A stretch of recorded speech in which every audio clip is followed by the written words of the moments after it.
एक दिन अर्जुन और श्री कृष्ण जंगल में घूम रहे थे। तभी एक ब्राह्मण उनके पास आया और बोला, मैं अग्निदेव हूँ। मैं खांडव वन को जलाना चाहता हूँ। इस वन में इंद्र का मित्र नाग तक्षक रहता है। जब भी मैं इसे जलाने की कोशिश करता हूँ, इंद्र आकर तक्षक को बचा लेते हैं और वर्षा करके मेरी आग बुझा देते हैं। इस कारण मैं हमेशा अधूरा रह जाता हूँ। तुम दोनों में दिव्य शक्ति है। अगर तुम अपने अस्त्रों से इंद्र को रोक सको तो मुझे इस वन को जलाने में मदद करो।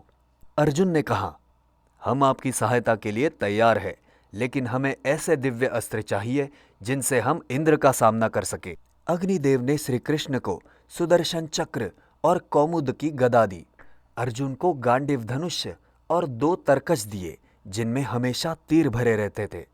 इसके अलावा उन्होंने अर्जुन को नंदी घोष नामक एक रथ भी दिया। नंदी घोष रथ स्वर्णिम था, जिसके घोड़े भी विशेष थे, तेज, सफेद और युद्ध के लिए तैयार। ये रथ दिव्य रथों में से एक था जो आकाश में उड़ने की भी क्षमता रखता था। खांडव वन घना और विशाल था। ये कई राक्षसों और दुष्ट प्राणियों का ठिकाना था।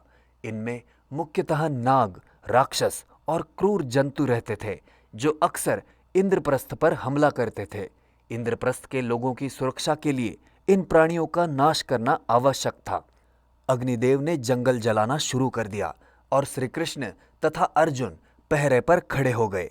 अर्जुन ने अपने गांडीव धनुष्य से कई तीर छोड़े ताकि कोई भी जीव बचकर बाहर निकल न सके। जंगल में आग की भयंकर लपटें उठने लगी। असंख्य जीव जंतु उसमें जलने लगे। जंगली जानवरों की चीखें वातावरण में गूंज उठी। नाग और राक्षस आग से बचने के लिए इधर उधर भागने लगे, लेकिन अर्जुन ने अपने बाणों से उन्हें रोक दिया।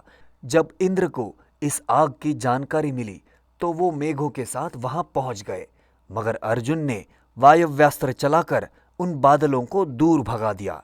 श्री कृष्ण ने भी अपने सुदर्शन चक्र से इंद्र के हमलों को विफल कर दिया। गुस्से में इंद्र ने एक विशाल पर्वत के शिखर को तोड़कर अर्जुन पर फेंका, लेकिन अर्जुन ने अपने दिव्य बाणों से उसे काट दिया। श्री कृष्ण ने अर्जुन को सतर्क किया और कहा, इंद्र शक्तिशाली है, पर हमें इस धर्म कार्य को पूरा करना होगा। तभी आकाशवाणी हुई, हे इंद्र, तुम्हारा मित्र तक्षक सुरक्षित बाहर आ गया है। अब तुम निश्चिंत हो जाओ और जंगल को जलने दो। इंद्र ने श्री कृष्ण से क्षमा मांगी और अर्जुन को आशीर्वाद देकर स्वर्ग लौट गए। इसी बीच मय नाम का एक राक्षस अग्निदेव की आग से बचकर भागा। श्री कृष्ण उसे मारने को तैयार हुए, लेकिन मय राक्षस अर्जुन के चरणों में गिरकर जीवन दान की याचना करने लगा। मय ने कहा, मैं वास्तुकला में निपुण हूं। मुझे जीवन दान देकर आपने मेरे जीवन का ऋण बढ़ा दिया है। अर्जुन ने उसे अभयदान दे दिया। अग्निदेव ने 15 दिनों तक खांडव वन जलाया। कई राक्षस और नाग मारे गए, जिससे इंद्रप्रस्थ के नागरिकों को राहत मिली। फिर उन्होंने अर्जुन और श्री कृष्ण को धन्यवाद दिया और स्वर्ग लौट गए। मय राक्षस ने अर्जुन से कहा, आपने मुझे जीवन दान दिया है, अब मुझे आपकी सेवा करने का अवसर दे। मैं एक कुशल वास्तुकार हूं। अर्जुन ने उसे इंद्रप्रस्थ में पांडवों के लिए एक सुंदर महल बनाने का प्रस्ताव दिया। मय राक्षस ने जल्द ही एक अद्भुत महल तैयार किया, जिसमें जमीन की जगह पानी और पानी की जगह जमीन का आभास होता था।